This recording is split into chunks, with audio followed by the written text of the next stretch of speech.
yun ang kanila. Kaya malapit na lang po, pakikit lang yung banding namin. yung lambing niya, yung kahit nasabihin hindi ako yung ako niya, pero naramdaman ko yung tinuloy niya akong tunay na ako, yung pagmamahal niya po, naramdaman ko. Nga po, nagpapasalamat po ako kahit pa paano, kahit po may panahon, naalagaan ko po siya, tapos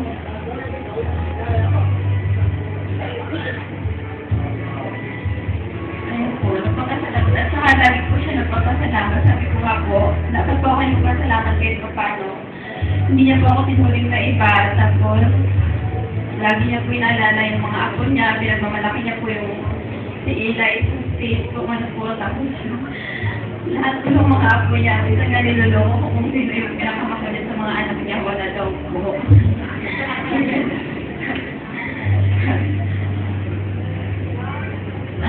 Yun lang po, nagpapasalamat ba ako kay Lola kahit may panahon.